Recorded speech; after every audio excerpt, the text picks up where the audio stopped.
평범한 소년 가즈마 사드는 웃음거리일 정도로 우스꽝스러운 방식으로 다른 세계로 환생하게 되었다.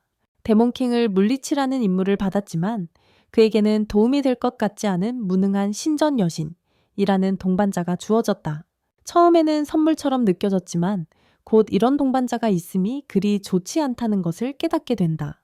가즈마는 이 새로운 세계에서 데몬킹을 물리치는 어려운 임무뿐만 아니라 의심스러운 신전 여신과 함께하는 동료들까지 상대해야 한다. 이런 시련 속에서 한 번쯤은 이렇게 무능해 보이는 여자가 어떻게 신의 지위에 오르게 되었는지 궁금해하지 않을 수 없다. 가즈마 사드는 조용한 고등학생으로서 최근에 2번이나 밤을 새고 아침 일찍 맑은 날씨에 게임을 사러 나갔다. 글쎄 나쁜 생각이었어. DVD를 생명처럼 들고 집으로 돌아오는 길에 멍청해지고 몽롱해진다. 그는 학교 친구가 휴대폰에 정신이 팔린 차에 트럭이 다가오는 것을 본다. 자신도 잘 보이지 않고 체력도 없는 상태였지만 그는 용감하게 달려가 트럭으로부터 소녀를 구한다. 자신의 성격과 너무 동떨어진 일을 왜 선택했는지 궁금해하며 카즈마는 서서히 의식을 잃어간다. 그가 다시 눈을 뜨자 그는 자신이 앉아있는 의자 앞에 있는 공간에 있다. 한 소녀가 그에게 다가와 자신을 여신 아쿠아라고 소개하며 카즈에게 불행히도 그가 방금 죽었다고 알린다. 자신의 삶이 끝난 것에 대해 성숙하게 행동하는 카즈마는 그가 밀었던 소녀에 대해 묻는다. 아쿠아는 그 소녀가 살아있다고 말하며 카즈마는 자신의 죽음이 헛되지 않았다는 사실에 만족하고 자부심을 느낀다. 하지만 그 자부심은 짧게 지속되었다. 아쿠아는 카즈에게 그 소녀는 어차피 죽지 않을 것이라고 말하며 트랙터가 그녀에게 도달하기 전에 멈췄을 것이라고 한다. 이제 이건 그리 부끄러운 일이 아니지만 카즈마는 생생하게 그것이 트럭이었다고 기억하고 있었다. 결국 옆에서 오는 트랙터도 있었다. 이제 카즈마는 트랙터가 그를 쳤다고 가정하게 된다. 하지만 그곳에서 그에게는 일련의 기하급수적인 수치가 시작된다. 실제로 카즈마는 충격으로 죽었다. 트럭이나 트랙터에 치인 것도 아니다. 그는 그냥 치였다고 생각하고 바지를 싸고 충격으로 죽었다. 게다가 낯선 사람들 의사들, 심지어 가족들까지 그의 죽음의 원인에 대해 웃었다. 그래도 적어도 그는 가족을 위한 기억에 담는 메모가 있다. 상황이 더 나빠지게도 심지어 신도 그를 비웃고 있었다. 그녀의 가학적인 기쁨을 느낀 아쿠아는 젊은 죽은 자들의 영혼을 저승으로 인도하는 것이 자신의 일이라고 말한다. 다시 한번 그녀의 가학적인 본성을 드러내며 아쿠아는 천국은 TV, 인터넷, 심지어 게임도 없어서 지루할 것이라고 그를 조종하기 시작한다. 불쌍한 카즈마는 아쿠아가 그가 게임을 좋아한다고 언급할 때 모든 정보를 받아들이려고 당황해한다. 그는 또 다른 세계에 들어가 괴물과 악마 군대를 물리쳐 마을 사람들의 고통받는 삶을 구해야 한다고 한다. 알다시피 어떤 이유에서인지 모든 모험가는 마왕과 어떤 식으로든 갈등이 있어. 그가 영웅이 될 수 있다는 설득력 있는 연설 후 그녀는 그가 이전의 기억을 유지하고 강력한 무기나 엄청난 힘을 선택할 수 있다고 말해. 세계와 언어에 대한 매뉴얼도 카즈마의 뇌에 주입될 거야. 그가 그곳에 가기 전에 하지만 아쿠아는 그 지식이 그를 압도하면 존재에서 지워질 50%의 가능성이 있다는 사실을 그냥 무시해. 카즈마는 여신의 지능을 의심하기 시작하고 어떤 힘이나 무기를 가져가야 할지 찾아보기로 결심해. 아쿠아는 그가 오랜 시간 동안 고민하는 것에 대해 그를 비웃어 그는 게임 중독의 내향적인 니트잖아. 그녀의 말에 기분이 상한 카즈마는 장난을 치기로 결심하고 여신인 아쿠아를 자신이 데려갈 것으로 선택해. 아쿠아가 그가 방금 말한 것을 처리하기도 전에 또 다른 여신이 나타나 카즈마의 소원을 들어주고 아쿠아의 일을 맡아. 아쿠아는 마왕을 물리칠 지식이 없다고 투덜거리며 울고 카즈마는 그녀의 고통을 보며 악랄하게 웃어 그의 이상한 복수에 미쳐서 그는 쓸모없는 특별한 힘을 얻었다는 사실조차 깨닫지 못해. 마을에서 아쿠아는 우울해하고 카즈마는 과거의 은둔 생활과는 반대로 새 삶을 시작하게 되어 행복해한다. 카즈마는 아쿠아에게 길들을 찾아 모험가가 되고 잠잘 곳을 찾아야 한다고 말한다. 아쿠아는 이 내성적인 남자가 어떻게 갑자기 책임감 있고 자신감 있게 변했는지 궁금해야 한다. 그녀는 집으로 돌아가게 된 원인을 비난하는 것을 멈춰야 한다. 그들은 돌아다니다가 길드에 도착해 등록하려고 하지만 이 세계에서 살아남기 위한 한 푼도 받지 못했다는 것을 깨닫는다. 아쿠아는 여신에게 잔돈을 요청하지만 여신은 자신도 가난하다고 대답하고 카즈마는 이미 자신이 내린 결정에 대해 서서히 후회하고 있다. 두 사람은 우울하게 테이블에 앉아 있을 때 아쿠아가 종교적인 노인을 설득해 자신이 훌륭한 여신 아쿠아라고 믿게 하기로 결정한다. 노인은 그녀의 부활을 믿는 신자였지만 아쿠아가 그의 신의 하위 여신이라고 생각하고 돈을 준다. 당황하고 깊이 상처받은 아쿠아는 자신의 존재에 대한 수치심을 느끼며 돌아가고 자신이 여신인지 의심하기 시작한다. 두 사람은 마침내 자신의 능력치를 확인하라는 요청을 받고 등록한다. 카즈마는 자신이 최고의 능력치를 가질 것이라고 생각하고 길드의 모든 사람이 그를 환호할 것이라고 기대하지만 그의 모든 능력치는 지능과 운을 제외하고는 평균 이하이다. 하지만 보시다시피 운이 그렇게 좋지 않네요. 반대로 아쿠아는 일반 사람들이 가지지 못한 뛰어난 능력을 가지고 있습니다. 아쿠아가 어떤 종류의 모험가가 될 수 있다고 하자 카즈마는 초보자 카드만 받았고 아쿠아는 치유 마법과 상당한 힘을 가진 대사제 선택합니다. 몇 분 만에 길드 전체가 카즈마가 예상한 대로 환호하지만 안타깝게도 그것은 카즈마의 숙적을 위한 것입니다. 등록을 마친 두 사람은 몬스터를 처치하고 모험을 떠날 준비가 되어 있습니다. 글쎄요, 그 모험이 샤워하고 밤에 파티하고 아쿠아가 토할 때까지 노는 것, 그리고 마구간에서 자는 것이라면 그렇죠.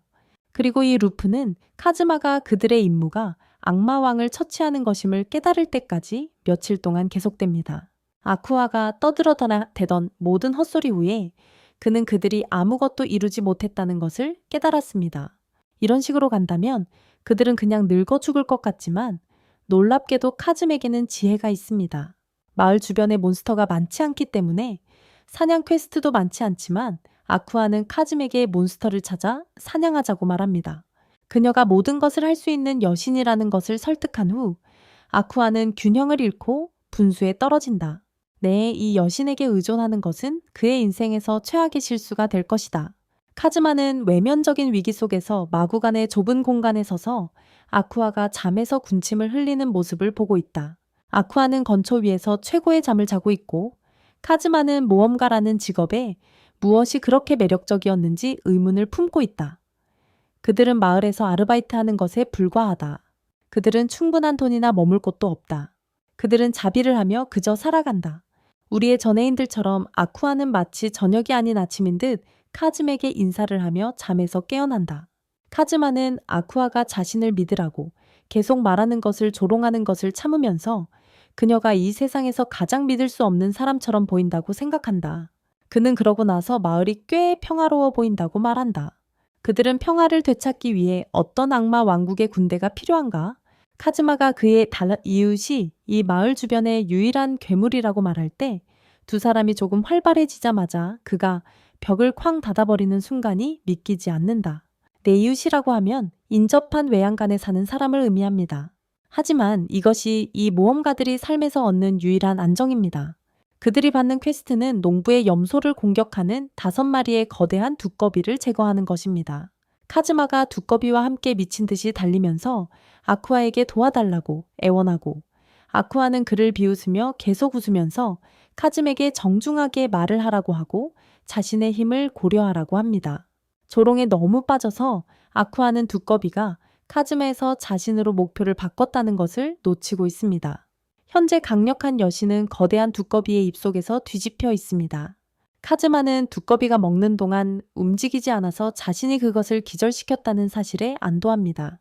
미끌미끌하고 악취나는 여신은 울며 카즈마를 안아주며 자신을 구해달라고 하고 카즈마는 그녀가 냄새가 나서 자신을 놓아주도록 하려고 합니다. 아쿠아가 자신의 품위를 잃었다고 감정적인 연설을 하는 동안 카즈마는 아쿠아가 지난 며칠 동안 어떻게 살아왔는지에 대한 내부 독백을 하며 그것이 그녀가 만들고자 하는 이미지와 얼마나 반대되는지 생각합니다.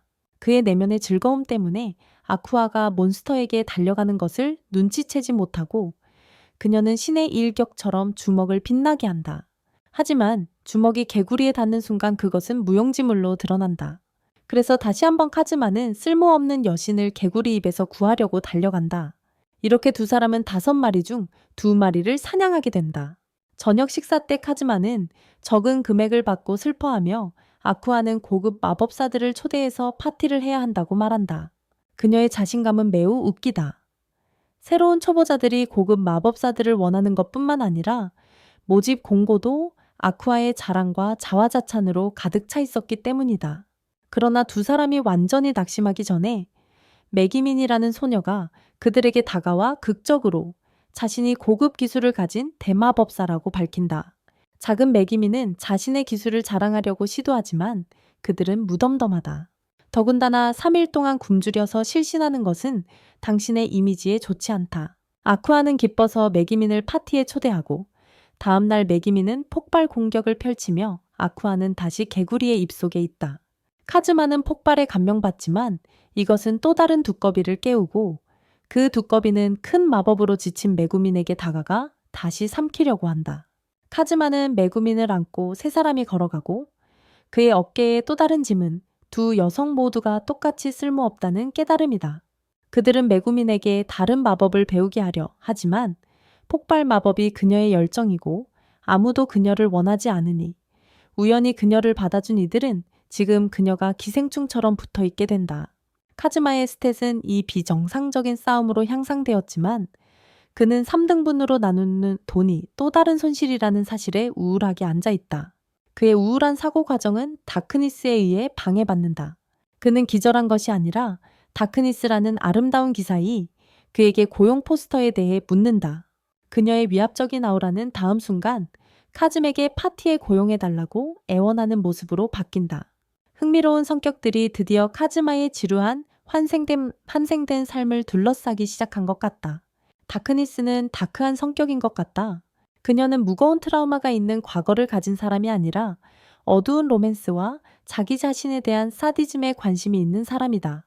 자신을 성전사라고 소개하며 그녀는 자신 있게 자신의 능력을 발표할 때 돌려 말하지 않는다. 하지만 그녀는 자신의 능력이 한 번도 성공하지 못하는 것임을 알았어야 했고 그녀가 할 수 있는 것은 카즈마가 필요할 때 인간 방패 역할뿐이다. 카즈마는 그녀가 아름답다고 생각하지만 그녀가 아쿠아나 메구민보다 나을 것이 없다는 느낌을 받는다. 그래서 그는 그녀의 지원 요청을 정중히 거절하려고 한다. 물론 그 소녀가 신호를 받을 수 있었다면 말이다. 다음날 카즈마는 길드에 가서 아쿠아가 자연의 아름다운 기술을 사용하여 모험가들에게 즐거운 공연을 하고 있는 것을 발견한다. 그녀는 여신이라기보다 사람들을 기쁘게 하는 광대에 가깝다. 메구민과 함께 앉아있는 카즈마는 그동안 모은 포인트로 어떤 기술을 배울까 생각한다. 그는 폭발 기술을 시도하지만 메구민의 흥분의 폭발과 카즈마가 그것에 대해 돈을 제안했을 때 그녀가 그를 변태로 생각하는 것 때문에 다른 생각을 하게 된다. 다크니스가 그에게 다가와서 어젯밤 대화를 계속하고 싶어 한다. 카즈마는 이번에는 그녀를 직접 거절하려고 하지만 그녀가 그것에 대해 흥분하고 있는 것을 발견한다. 도둑인 크리스가 다크니스를 부르며 그녀가 너무 성급하다고 말한다. 크리스의 좋은 정직한 친구. 크리스는 카즘에게 도둑질 기술을 가르쳐 주겠다고 제안한다.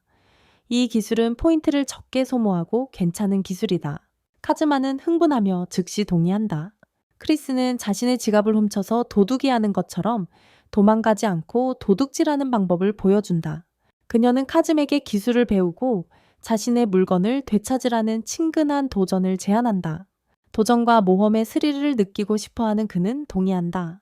기술을 습득하고 처음 사용하면서 우리는 크리스가 토마토처럼 붉은 얼굴로 서 있는 모습을 보며 카즈마가 잭팟을 터뜨리는 것을 축하한다.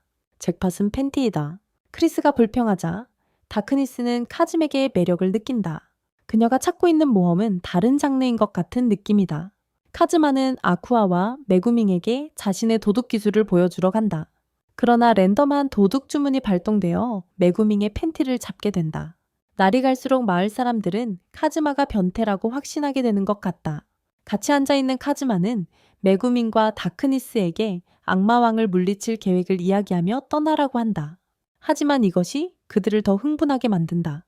다크니스가 악마왕의 손에 의해 기사로서의 운명을 기대하는 에로틱 판타지를 언급하지 말자 갑작스러운 비상사태로 마을의 모든 모험가들이 모이게 되어 카즈마는 이 공격이 무엇인지 궁금해한다. 다른 사람들은 이 사실을 알고 예방 조치를 취하고 있다. 드디어 카즈마가 진지한 괴물들과 싸우게 될 것 같다. 내 진지하다는 것은 모두가 수확된 귀여운 날아다니는 양배추를 물리치기 위해 모였다는 의미이다. 내 양배추가 여기 있고 먹으려는 사람들을 때립니다. 다크니스는 카즘에게 감명을 주려고 하지만 그녀의 공격은 모두 빗나갑니다. 그녀가 언급한 대로입니다. 그녀는 부상당한 모험가들을 보호막처럼 지키며 날아오는 양배추의 충격에 벗겨지는 모습을 사람들이 지켜보는 것을 즐깁니다. 왜 그들이 실제로 양배추에 맞고 있는 거죠? 그리고 메구민이 자신의 인생의 사랑인 폭발을 표현하지 않고 떠날 수 있을까요? 이로써 모두 저녁에 양배추의 기쁨을 즐기며 4명이 열심히 일하여 그것을 얻었습니다. 결국 다크니스는 카즘에게 그녀를 파티에 받아들이라고 설득하는 데 성공하고 그의 거절 시도를 무시하는 듯합니다.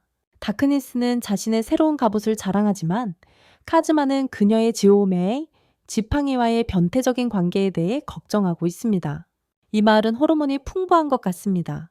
한편 아쿠아는 양배추 대신 값싼 상추를 잡아와서 돈을 많이 못 벌었다고 투덜거리고 있습니다.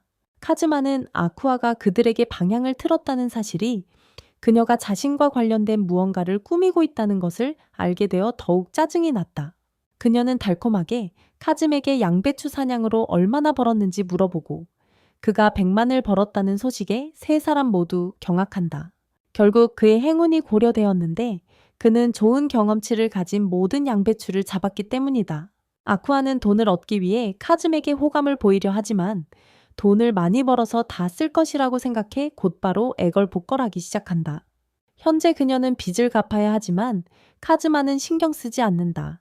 원하는 대로 되지 않자 아쿠아는 카즘에게 공동 마구간에서의 밤 시간대의 행동을 상기시키며 감정적으로 협박한다. 빚을 갚은 후 아쿠아는 식비조차 없으니 킬 퀘스트를 해야 한다고 말한다. 그러나 개구리와 관련된 퀘스트는 아쿠아와 매기먼을 울리고 신음하고 꼬리를 빙빙 돌리게 하여 트라우마를 다시 겪는 것을 두려워하게 만든다. 한편 다크니스는 슬라임이 몸에 닿는 것을 생각하며 흥분하고 있는 것 같다. 누군가 이 여자에게 성수를 주세요. 그들은 괜찮은 퀘스트를 찾으려 하지만 마을 근처에 악마왕의 부하가 나타나면서 몬스터들이 사라져 킬 퀘스트가 없어졌다. 메구민은 힘이 빠진 자신을 집으로 옮길 누군가가 필요하기에 카즈마를 데리고 마을 밖에서 마법 연습을 한다. 버려진 성을 발견한 메구밍은 그곳에 마법을 사용하기로 결정한다. 이것은 매일 그들이 하는 일이 되었고 카즈마는 매일 폭발의 평가를 하며 그녀의 마법의 세부사항을 면밀히 분석하게 된다. 그가 충분한 점수를 얻으면 그것을 배울 수 있을지도 모른다. 카즈마는 아쿠아에게 악마왕을 물리치는 것을 포기하거나 카즈마가 충분히 강해지면 악마왕을 봉인하거나 그녀의 치유 기술을 가르쳐 유용하게 되어야 한다고 말한다. 아쿠아는 자신의 치유 기술이 자신의 정체성을 구성한다는 것을 알고 있는 것 같고 그래서 그것을 지키려는 의도를 가지고 있다. 그러나 카즈마의 말은 다음날 다른 두 소녀 앞에서 그녀를 울리게 만든다. 물론 다크니스는 그것이 자신을 향하길 원할 것이다. 모험가들은 다시 한번 마을 밖에 모여 경계한다. 우리는 또 다른 비행 채소를 볼 거라고 기대하지만 실제로는 악마왕의 신하가 앞에 서 있습니다. 번개가 치는 소리와 함께 큐에서 자신을 소개하는 그는 이곳으로 이사 온 이후 매일 자신의 성이 폭발당하는 것에 대해 분노를 감추지 못했습니다. 버려진 성이 그렇게 버려져 있지 않았다는 사실이 밝혀졌습니다. 누가 될지 궁금해하는 사람들 사이에서 메구민이 직접 앞으로 나갑니다. 이제 예전의 착한 소녀가 아닌 주변 사람들의 삶을 가지고 놀고 싶어하는 것처럼 보입니다. 그는 그녀에게 멈추라고 요청하지만 그녀는 특정 이유 없이 거절합니다. 메구미는 임의의 장소에서 그걸 실행하기로 했습니다. 아쿠아도 웃음을 짓는 기사에게 아르크 전 프리에스텟가 그를 이길 수 있다고 생각하는 것을 웃음거리로 만들어 앞으로 나갑니다. 그는 메구민을 일주일 후에 죽일 저주를 걸기로 결정하지만 그들은 인간 방패를 고용했으니 왜 그녀가 다칠까요? 다크니스가 공격을 받지만 그 기사는 트라우마를 유발하는 다크니스의 환상을 듣기 시작하면서 오히려 저주받는 것처럼 보입니다. 그는 그녀가 자신을 따라 성으로 가려고 하자 싫어하는 와중에도 그녀를 멈추게 하려고 어둠을 붙잡는다. 카즈마는 그녀를 구하려는 것이 아니라 기사가 그녀의 변태적인 생각에서 벗어나도록 그녀를 붙잡아야 한다. 기사는 메구민에게 친구를 구하러 성으로 가라고 말하고 떠난다. 메구민은 가겠다고 결정하고 카즈마도 따라가기로 한다. 그러나 아쿠아가 치유 능력을 이용해 어둠의 저주를 풀자 그들의 열기가 식는다. 한 번 더 모든 사람들이 아쿠아에게 환호하며 다른 세 사람의 주목을 빼앗는다. 그들은 악마왕의 선체와 맞서 싸우려고 준비하고 있다. 매일 아침 카즈마는 잠자는 여신을 바라본다. 그러나 그녀는 무심코 웃음스러운 자세로 잠들면서 여신이 아닌 먼 곳을 바라보고 입에서는 침이 흐른다. 그보다는 그는 그녀가 쓸모없어 보이고 그들이 평범한 삶을 살게 만드는 것을 원망하면서 이 세상에 선택받은 영웅이 되고자 한다. 길드에서 아쿠아는 빚을 갚기 위해 시장에서 일하는 대신 모험을 가자고 카즈마에게 부탁한다. 카즈마는 그녀가 자기중심적이라고 속으로 불평하지만 그의 저축도 거의 다 떨어졌다고 말하면서 모험을 가자고 결정한다. 이 경제에서 신도 망하는 걸 보면 정말 심각하군. 아쿠아가 떠나면서 카즈마에게 그녀가 퀘스트를 선택할 때 믿지 말라고 경고하며 어둠이 카즈마를 향한다. 한편 아쿠아는 마틴 코어와 그리폰을 잡는다는 전단지를 짚는다. 카즈마가 그것을 빼앗아 그녀를 주시하는 것이 옳았음을 깨닫는다. 믿을 수 없는 여신이라고 할 만하다. 마침내 아쿠아는 더 높은 보수를 받는 상대적으로 쉬운 퀘스트를 선택한다. 그들은 더럽혀진 호수의 악어 몬스터들이 떠나도록 호수를 정화해야 한다. 카즈마는 그녀가 안전하게 할 수 있을지 의심하지만 아쿠아는 그에게 그녀의 이름과 외모에서 특기를 알아보라고 말한다. 카즈마가 본 것은 오만과 자기중심주의일 뿐이라 확신하는데 그래서 아쿠아는 그녀의 이름이 물을 의미하고 눈, 머리카락, 옷 모두 파란색이라고 설명한다. 그녀의 특기는 물이고 그저 닿기만 해도 정화할 수 있다. 카즈마는 그녀가 혼자서 보상을 즐기기를 원하지만 아쿠아는 그가 그녀를 지키기를 원합니다. 대략 반나절 정도요. 그래서 이제 카즈마는 자신의 목숨을 걸지 않고 아쿠아가 빚을 갚을 수 있는 천재적인 아이디어를 떠올립니다. 그는 아쿠아를 튼튼한 우리에 가두고 그것을 호수 밖의 큰 바위에 묶어 안전한 공간에 앉게 하여 물을 정화하게 했습니다. 그 사이 다른 세 명은 멀리서 아쿠아와 메구민이 화장실에 가지 않는다고 하며 얼마나 허접하게 들리는지 이야기합니다. 메구민이 저주를 걸면서 악어들이 갑자기 튀어나와 우리를 공격하기 시작합니다. 이제 아쿠아는 보상을 놓고 싶지 않고 카즈마는 자신의 목숨을 걸고 그녀를 도와주고 싶지 않으니 이전에 물을 정화하던 자존심 강한 여신은 정신적으로 무너져 생존을 위해 애씁니다. 조금 울고 나서 아쿠아는 우울한 상태에 빠져 우리에서 나오기를 거부하며 그 안에서 안전하다고 느낍니다. 그녀는 이상한 노래를 계속 부르며 다른 이들이 그녀를 데려가려 할 때 아쿠아에 의해 저주받은 대검을 지닌 선택된 영웅 카야유가 이 세계에 보내집니다. 그는 아쿠아를 구하기 위해 우리에서 꺼내려 하고 개의치 않는 카즈마와 논쟁을 벌입니다. 아쿠아는 마침내 자신이 여신임을 깨닫고 다시 활기찬 기분으로 돌아옵니다. 카야우야는 아쿠아를 위해 카즈마에게 결투를 도전하기로 결심한다.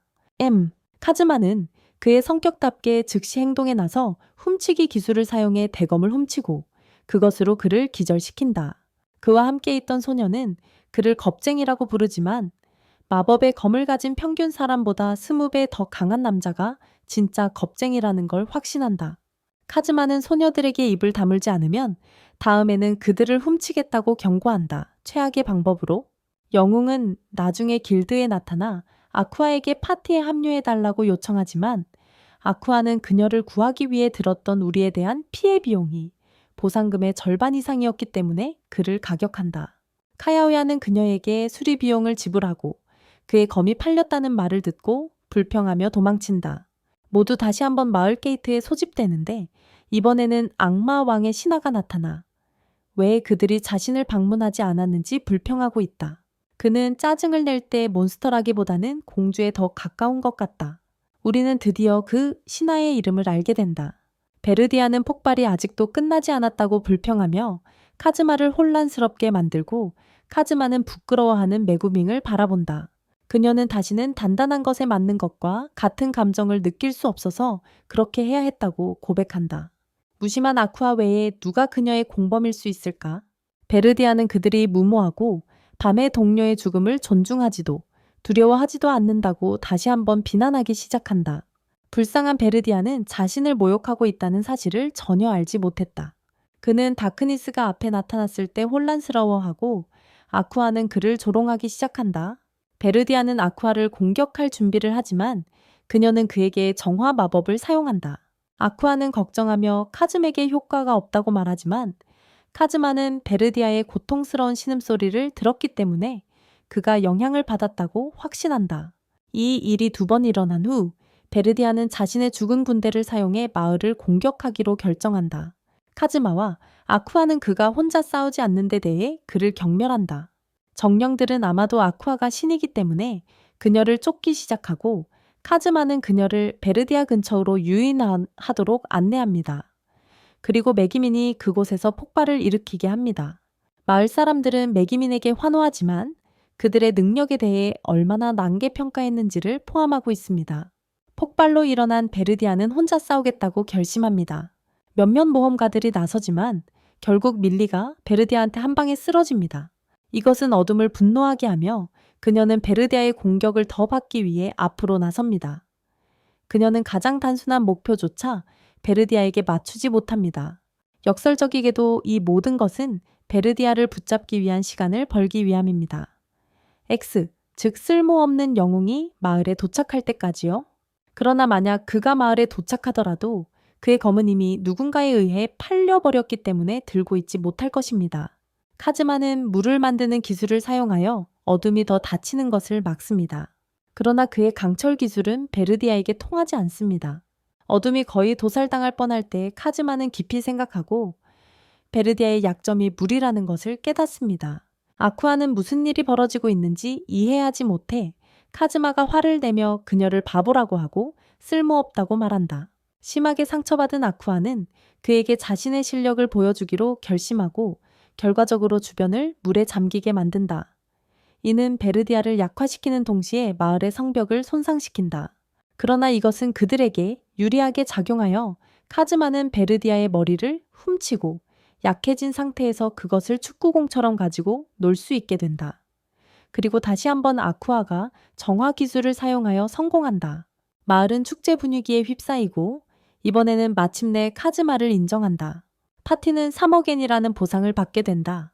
그러나 마을 성벽을 파괴한 벌금이 3억 4천만 엔이라니 참 안타깝다. 아쿠아의 불운은 다른 사람들에게도 영향을 미치는 것 같다. 아쿠아는 자신 때문에 모든 퀘스트 돈을 잃게 된 것임에도 불구하고 카즘에게 잘 대우받지 못했다고 불평한다. 더욱이 카즈마가 그녀를 파티에서 내쫓을 정도로까지 고집스럽고 고약한 태도를 유지한다. 백예맹화 다크니스는 그렇게 될 것이니 어쩔 수 없다며 새로운 퀘스트를 찾아 겨울을동. 퀘스트를 검토한 끝에 4명은 모두 눈 요정들을 사냥하는 것을 동의하고 요정들을 더 많이 사냥할수록 봄이 더 빨리 올 것이라고 생각했습니다. 봄이 더 빨리 올 것입니다. 카즈마는 소녀들이 극적인 장면 없이 쉽게 동의한 것이 조금 의심스럽지만 돈을 위해서는 이를 무시합니다. 그들은 손을 뻗어 순수하고 천진난만한 눈 요정들을 쉽게 사냥하기 시작합니다. 매기밍은 폭발 마법을 사용하자고 제안하며 몇몇 요정들을 그녀의 이름으로 죽였습니다. 카즈마가 칭찬하고 있을 때 소란이 들려옵니다. 결국 소녀들은 카즈에게 겨울 장군이 겨울에 나타나는 강력한 얼음의 밤이라는 사실을 고의로 숨겼습니다. 그래서 이 퀘스트를 사람들이 안 하는 것입니다.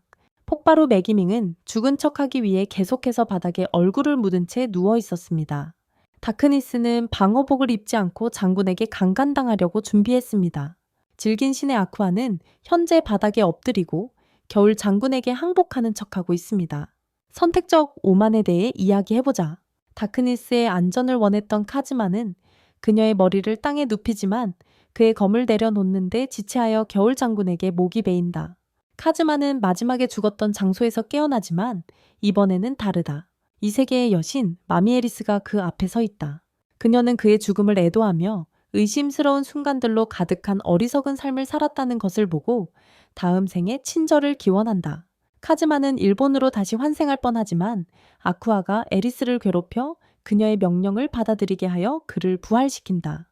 카즈마는 자신이 이 어리석은 삶과 이 바보 같은 사람들을 전혀 싫어하지 않는다는 것을 깨닫고 모든 소녀들이 그를 둘러싸고 있는 순간에 깨어난다. 하지만 소녀들이 상금으로 잔치를 주문하면서 겨울 극단 상황에 대해 다시 처음으로 돌아가는 밤에는 그의 생각이 바뀐다. 아쿠아는 불을 위해 카즈마의 이전 삶의 마지막 기억인 트레이닝복을 태우려 하고 그녀가 그들이 돈도 없고 잘 곳이 없는 이유라는 것을 모르는 것처럼 행동한다. 카즈마는 그들이 사용할 수 있는 스팸 가능한 기술이 필요하다고 결심한다. 아쿠아에게 제대로 행동하라고 요청하자 그녀는 마치 자신이 착한 사람인 것처럼 화를 낸다. 카즈마는 그녀를 카페로 데려간다. 예상대로 아쿠아는 푸미의 첫 글자도 미치지 못한다. 그녀는 곧바로 소녀의 목을 노린다. 알고 보니 그 소녀 비즈는 좋은 영혼을 가진 리크였다. 그녀는 예전에는 묘지에서 떠도는 영혼들을 천국으로 올려보내는 일을 했지만 아쿠아 여신이 그 일을 훔쳐갔다. 그럼에도 불구하고 그녀는 비즈에게 화를 내고 해를 끼치려 했다. 카즈마가 비즈에게 그녀에게 리크 기술을 가르쳐 달라고 요청하자 아쿠아는 여신의 아인이 어떻게 리크 기술을 배울 수 있는지 화를 낸다. 어쩌면 그녀는 자신에게 먹이를 주는 사람을 하인이라고 부르는 게 정말 불쾌하고 짜증스럽지 않나. 대화 중에 비즈는 자신이 마왕의 신하 중 한 명이라고 말하지만 그녀의 유일한 일은 마왕의 성주위에 봉인을 만드는 것과 평화로운 삶을 사는 것이라 그녀의 이름으로 보상은 전혀 없다. 비즈는 상대의 에너지를 흡수하는 드레인 터치 기술을 가르치기로 결정하지만 시연을 위해서는 상대가 필요하다. 비즈가 아쿠아를 만지는 순간 아쿠아는 그걸 이용해 불쌍한 순진한 릭을 없애려고 한다.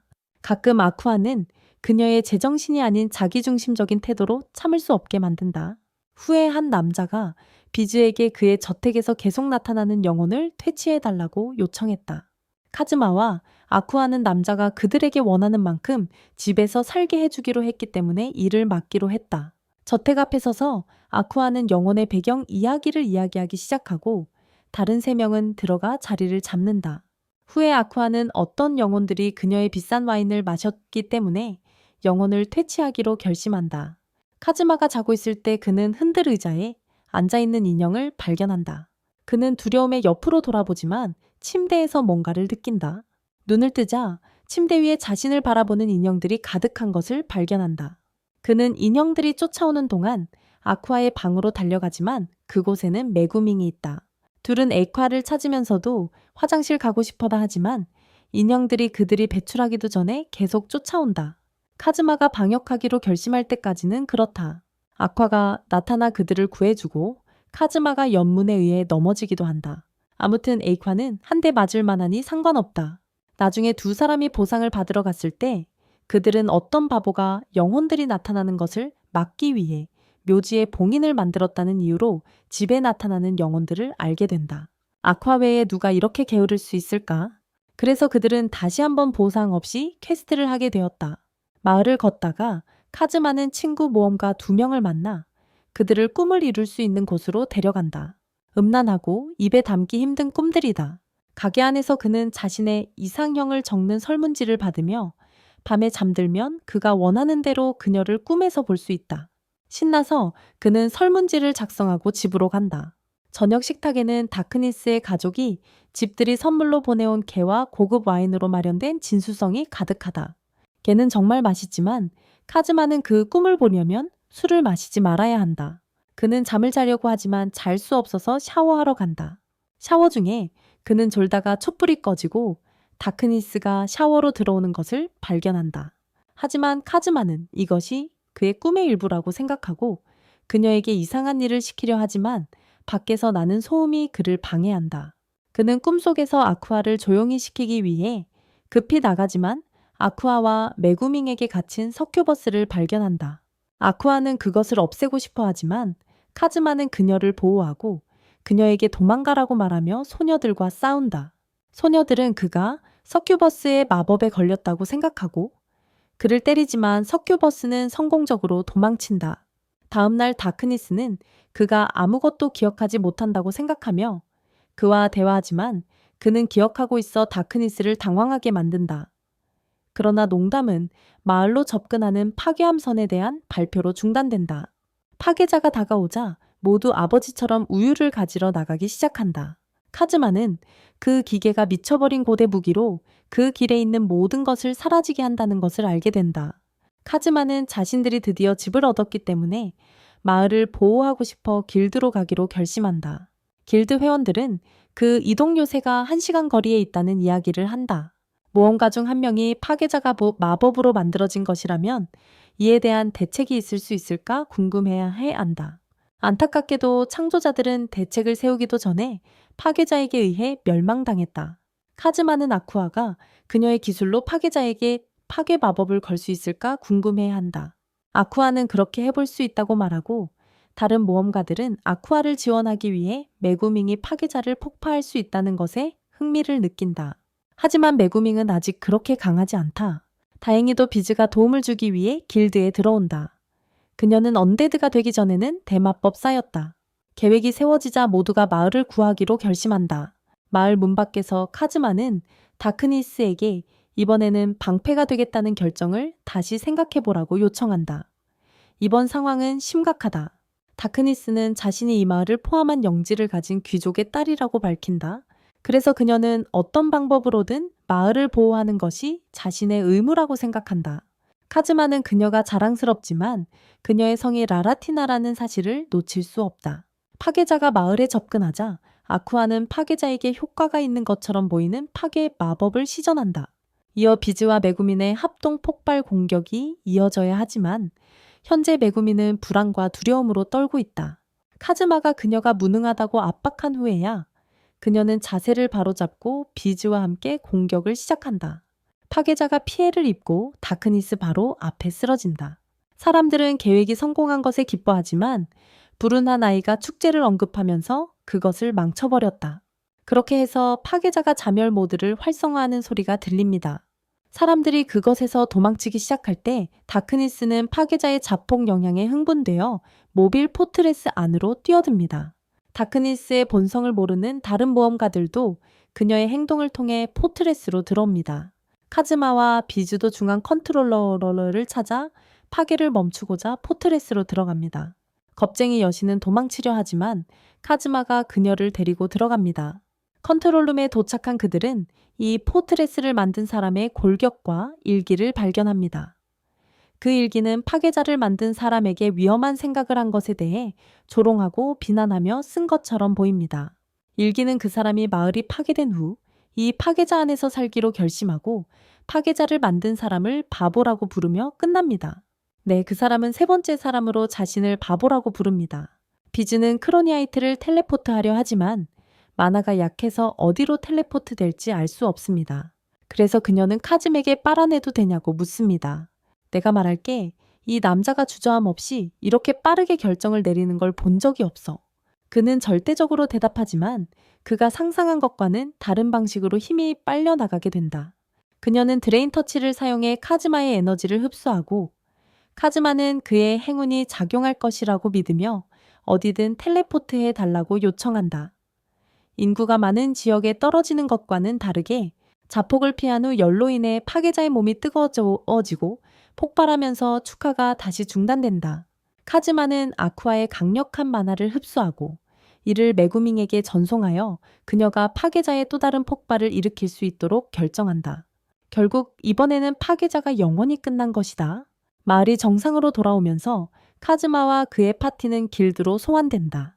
카즈마는 보상을 기대하며 신이 나지만 보상은 대규모 범죄 혐의로 체포되는 것이다. 그의 유난히 높은 행운이 작용하지 않았고 코로네타이트가 오버로드 알다르프의 저택을 파괴했다. 악마왕이 될 운명을 지닌 카즈마는 곤란한 상황에 처하게 된다. 그는 다른 세계로 환생했지만 꿈을 사는 대신 감옥에 갇혀 옛 일본을 그리워하고 있었다. 카즈마의 사건을 맡은 왕국의 공공검사 앤더시나 그녀는 그가 국가를 전복하려 했다고 의심했고 솔직히 그의 친구들은 상황을 도와주지 않았다. 그들은 모두 그 주위에 모여 마치 그룹 사과 투어를 마친 듯한 죄책감 가득한 표정을 짓고 있었다. 신나는 그들에게 카즈마가 어떤 귀족의 저택에서 폭발하는 코로네타이트라는 물건을 텔레포트했다고 말했다. 사상자는 없었지만 확실히 엉망이 되었다. 카즈마와 그의 친구들은 서로를 바라보며 마치 실타래 가게에 잡힌 새끼 고양이처럼 순진한 표정을 지었다. 이제 큰 질문은 카즈마가 테러리스트인지 아니면 악마왕의 부하인지였다. 카즈마는 언제나 매력적으로 여사님 당신이 누구와 이야기하고 있는지 아세요? 라고 대답했다. 저는 미래의 악마왕입니다. 충직한 마법사 친구 메구미가 카즈마를 방어하기 위해 뛰어들어 그가 없었다면 파괴자의 전투는 모든 사람의 희생이 가득한 뷔페가 되었을 것이라고 주장했다. 진정한 베스트 친구다. 하지만 메구미는 거기서 멈추지 않았다. 그녀는 카즈마가 성을 실수로 폭파시키거나 누군가의 팬티를 가져가는 것 같은 사소한 위반 제외하고는 진짜 범죄를 저지르지 않았다고 말했다. 이 시점에서 카즈마가 악마왕의 하수인인 것은 그의 걱정거리 중 가장 적은 것이 될 것이다. 이제 다크니스가 등장한다. 예측 불허의 카드. 그녀는 카즈마를 변호하기로 결정했지만 그가 자신을 간호해주러 오지 않았다는 것을 언급하지 않을 수 없었다. 카즈마는 그녀가 서큐버스의 마법의 권력으로 하여금 욕실에서 미친 짓을 하게 만들었다고 반박했다. 다크니스는 그것에 전혀 개의치 않고 즉시 언쟁에 뛰어들었다. 한편 다른 사람들은 그 광경을 보며 마치 드라마를 보는 것처럼 그저 서 있었다. 반면에 군중은 카즈마가 무죄이며 석방되어야만 한다고 외치기 시작했다. 상황이 더 나빠질 수 없을 것 같던 찰나 검사가 카즈마와 함께한 사람들을 감옥에 보내겠다고 위협했다. 군중은 조용해졌고 그의 친구들은 갑자기 그를 폭발시키지 말라고 경고해왔던 것처럼 행동하기 시작했다. 배신이라니 어둠은 유혹적인 방식으로 카즈마와 함께 감옥에 가겠다고 제안했다. 하지만 군중 중 누구도 개입하기 전에 아쿠아가 앞으로 나섰다. 그녀는 하고 싶은 말이 있었지만 곧바로 침묵하게 되었다. 카즈마는 그들에게 자신과 편을 들지 않으면 그의 길드 친구들이 대신할 것이라고 경고했다. 그는 그들을 힐끗 쳐다보았고 모두가 다른 방향을 보고 있었다. 또 다른 배신이었다. 그리고 이제 카즈마는 감옥에 있다. 하지만 기다려, 희망이 있어. 폭발음이 울려 퍼졌고 그곳에 아쿠아가 있었다. 그녀는 그를 구하기 위해 산만한 소음을 만들어냈지만 깨끗하게 탈출하는 대신 더 엉망으로 만들었다. 그녀는 그에게 잠금 해제 핀과 근처 저택으로 탈출할 계획을 건넸다. 카즈마는 여신이 생각보다 더 쓸모없다는 것을 깨달았다. 왜냐하면 자물쇠가 조합형이었기 때문이다. 그는 그것을 던져버리고 잠을 청했다. 아쿠아는 밖에서 추위를 견디며 기다렸고 이틀이 지났다. 또 다른 폭발이 있었고 이번에는 아쿠아가 해킹톱을 들고 다시 나타났다. 카즈마는 아쿠아가 어떻게 여신이 되었는지 궁금해하라며 만약 원한다 해도 창문에 닿을 수 없었다는 사실에 그걸 또 던져버렸다. 아쿠아는 스스로 감옥에 들어가려 했지만 결국 경비원에게 붙잡혔다. 며칠 후 검사는 그를 거짓말 탐지기로 신문하기로 결정했다. 그녀는 가장 혹독한 질문들을 던졌고 그 질문들은 카즈마가 절망의 눈물을 흘리게 만들었습니다. 대부분은 그가 자신과 같은 실패자이고 폐인이라는 내용이었죠. 처음에는 거짓말을 했지만 종이 울리자 그는 진실하게 자신의 삶 이야기를 털어놓았고 뒤에서 누군가가 모든 것을 녹화했습니다. 마을을 구했다는 이야기를 하면서 종은 조용히 멈추었고 검사는 소문에 속아 넘어갔음을 사과했습니다. 그녀가 부드러워지자 카즈마는 기회가 왔다고 생각했습니다. 그는 그녀에게 화를 내기 시작했습니다. 하지만 그녀가 다시 진지해지자 카즈마는 처음부터 다시 시작해야 했습니다. 그는 그녀에게 남자친구가 있는지 물어보려 했지만 그녀는 곧바로 업무로 돌아갔습니다. 카즈마는 다시 순진한 척하며 악마 대신과의 관계에 대해 묻자 그는 이를 부인했습니다. 하지만 이번에는 종이 울리자 그녀의 눈이 의심스럽게 좁아졌다. 다음날 카즈마는 아쿠아 메구미 다크니스를 변호인으로 세우고 처형 재판을 준비했다. 그러나 그들은 오히려 문제였지 해결책은 아니었다. 검사는 세 사람의 증언을 따져 묻고 그를 유죄로 입증하려는 듯 보였다. 그때 카즈마는 방역의 기회를 잡았고 무죄임을 선언했다. 종이 울리지 않자 혼란이 일었다. 검사의 주장은 무너졌지만 영주가 개입해 판사를 위협했다. 다크니스가 나서서 먼지 가문의 문장이 새겨진 것을 공개하고 재판을 직접 맡겠다고 제안했다. 그녀는 카즈마가 무죄임을 증명하겠다고 약속했고 만약 지면 영주에게 무엇이든 할 수 있게 해달라고 했다. 변태 영주는 그녀의 매력적인 몸매를 보고 희망이 솟구쳤고 관중들은 카즈마를 지지하는 함성을 질렀다. 재판장은 그들을 진정시키려 했지만 관중들은 듣지 않았다. 분노에 휩싸인 그는 망치를 군중에게 날려보냈고 결과적으로 자신에게 정확한 머리샷을 기록했다. 카즈마의 재판이 다시 연기되었고 그는 자신의 저택으로 돌아와 두 번째 장을 시작하기 위해 불타올랐다. 하지만 운이 좋게도 군대가 그의 문 앞에 나타나 모든 재산을 압류하여 빚을 갚으려고 했다. 카즈마는 자신이 소유한 모든 것이 차량에 실려가는 것을 지켜보았다. 결국 그는 눈물이 주르륵 흘러내리는 얼굴로 바닥에서 잠을 청하며 두 번째 장에 별로 유망하지 않은 시작을 생각했다. 카즈마와 아쿠아는 소동을 벌이고 있었는데 다크니스가 그 추잡한 군주에게 자신을 희생시키는 상상을 하고 있었다. 그 사이 메구미는 검은 고양이 콤수크를 데리고 돌아왔고 카즈마는 이 고양이를 쓰다듬을 수 있었지만 아쿠아에게는 긁어대는 환양개가 되었다. 그녀는 무슨 소동인지 물었고 카즈마는 그 자리에서 추잡한 군주 앞에서 가장 좋은 다크니스의 모습을 흉내내기로 결정했다. 메구미는 걱정했고 카즈마는 다크니스가 돌아왔을 때 그녀에게 친절하게 대해 달라고 부탁했다. 다크니스를 피해자로 생각하면서 검사가 카즈마의 저택에 도착했다. 메구미의 폭발로 인해 거대한 두꺼비의 동면이 방해받았고 이제 그들은 이 엉망진창을 치우라는 명령을 받았다. 두꺼비는 아쿠아의 뒤를 쫓고 있었고 카즈마는 구경하는 데 만족했다. 메구미는 그들에게 강해져야 한다고 말했지만 그녀의 몸의 절반은 두꺼비의 입에 들어갔다. 카즈마는 그녀를 구하려 했지만 그녀는 밖이 너무 춥다고 그를 막았다. 모든 폭발 덕분에 그녀는 겨우 한 마리 두꺼비의 속도를 늦추는 데 성공했다. 아쿠아가 두꺼비에게 쫓기고 있는 동안 카즈마는 그녀를 겨냥했지만 피해를 주지 못했다. 두꺼비가 아쿠아를 삼켰지만 카즈마가 그녀를 구했다. 검사가 이것이 일반적인 일인지 질문하던 중 3마리의 거대한 두꺼비가 뛰어왔다. 누가 이번에 유인책이 될지 논쟁하며 패닉에 빠졌다. 그들이 다툼을 멈추자 검사와 아쿠아는 두꺼비에게 잡아먹혔다. 두꺼비 뱃속에서 싸움이 벌어졌습니다. 아쿠아가 비명을 지르며 검사가 신음하는 것처럼 보였는데 아마도 두꺼비의 마법적인 혀 때문일 것입니다. 그때 갑자기 다른 소녀가 도착해 모든 두꺼비들을 단숨에 처치했습니다. 소녀는 밝게 자신을 윤윤이라고 소개했지만 이제부터 우리는 그녀를 윤윤이라 부르겠습니다. 그녀는 대마법사이며 고급 마법의 달인이었습니다. 메구미는 카즈마에게 윤윤의 존재를 무표정하게 알려주었습니다. 카즈마가 자기소개를 했고 윤윤은 그가 자신의 이름을 웃음거리로 생각하지 않는다는 사실에 놀랐습니다. 카즈마는 메구미의 더 이상한 이름에 대해 농담을 걸었고 이는 곧 그들 사이의 말다툼으로 이어졌습니다.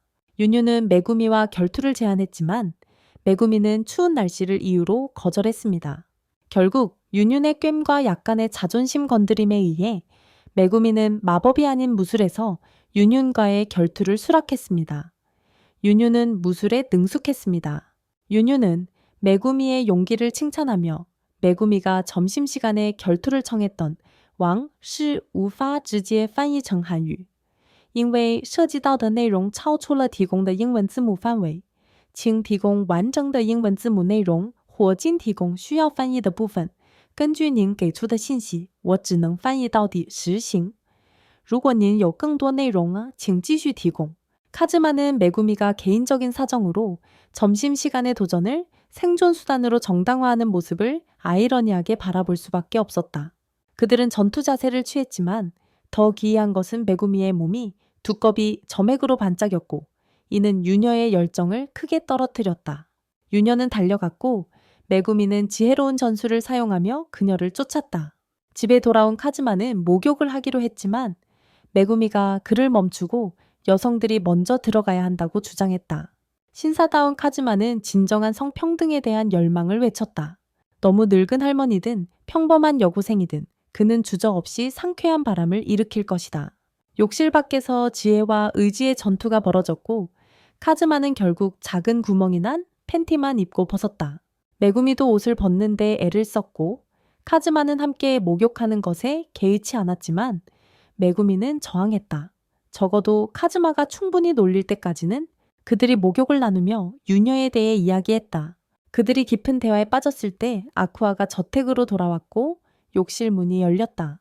카즈마는 일어서림이 부족해 바닥에 쓰러지며 로리콘으로 낙인 찍히지 않은 것에 안도했다. 하지만 메구미는 다른 계획이 있었고 그가 자신을 낮춰 부르자 손가락을 꺾었다. 카즈마는 도움을 요청하며 소리를 질렀지만 아쿠라는 그저 그를 페도니트라고 불렀다. 다음날 그들은 카즈마의 빚에 대해 논의하기 위해 위즈의 가게를 방문했다. 안에 들어가자 그들은 아침부터 그들을 기다리고 있던 유니유니를 만났다. 예상대로 유니유니와 메구미는 다시 언쟁을 시작했다.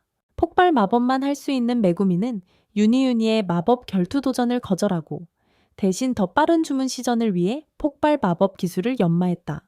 아쿠라는 그들의 우정을 깊게 하기 위해 마법 아이템을 제안했다. 도전은 간단했다. 크리스탈을 활성화할 수 있는 사람이 이기는 것이었다.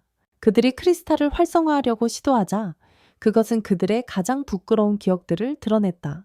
메구미는 버스를 삼킬 정도로 끝없는 식욕에 휘말렸고 유는 유년 시절의 외로움을 드러냈습니다.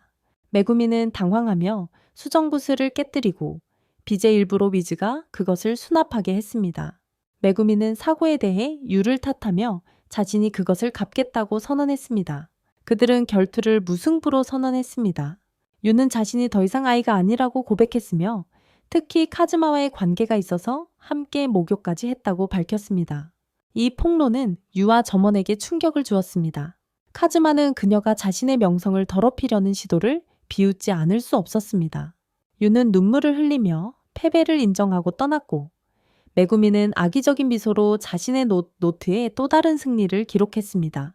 여전히 의심을 받는 가운데 카즈마의 일상은 비 오는 날에도 계속되었습니다.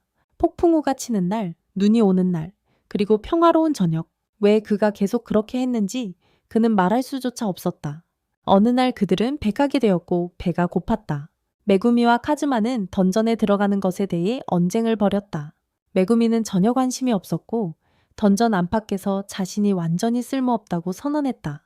그녀는 사랑하는 폭발 마법조차 사용할 수 없었다. 하지만 카즈마는 그녀가 짐을 나르는 역할을 하면 좋겠다는 기발한 아이디어를 떠올렸다. 그들의 부업으로는 빚을 갚기 부족했지만 카즈마는 키레의 던전 안내서를 가지고 있었다. 그들의 길드 친구 중 한 명이 그곳에서 새로운 통로가 발견되었고 대규모 퀘스트가 조사팀을 호위할 예정이라고 언급했다. 보물이 관련될지도 모르며 보물이라는 단어가 그들의 입에서 나오자마자 다른 길드원이 호기심을 가지고 다가왔다. 카즈마는 그에게 쿠폰으로 뇌물을 주었고 그는 재빨리 사라졌다. 마침내 그들은 진짜 돈을 벌 기회를 잡았고 카즈마는 아무도 이를 망치게 할 여유가 없었다. 어떤 사람인지 아마 짐작할 수 있을 것이다. 그들은 던전 밖에 도착해 도시에서 멀리 캠프를 차렸다. 메구미는 폭발을 마음껏 사용해야 할지 고민하고 있었지만 카즈마는 그들이 지하로 들어갈 것이라고 상기시켰다. 카즈마는 앞장서서 도둑기술적 탐지 숨어서 기다리기 예지 능력을 활용하여 잠재적인 위협을 피하며 길을 찾아갔다. 아쿠아는 가까이 따라오며 카즈에게 자신이 대사제로서의 또 다른 자아가 있다고 털어놓았다.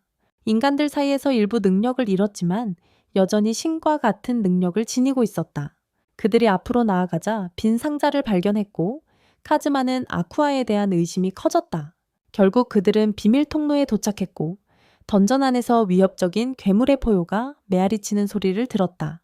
그들은 서로 두려움에 대해 농담을 주고받았고 아쿠아는 카즈에게 자신의 케이크를 잡고 도망치지 말라고 말했다.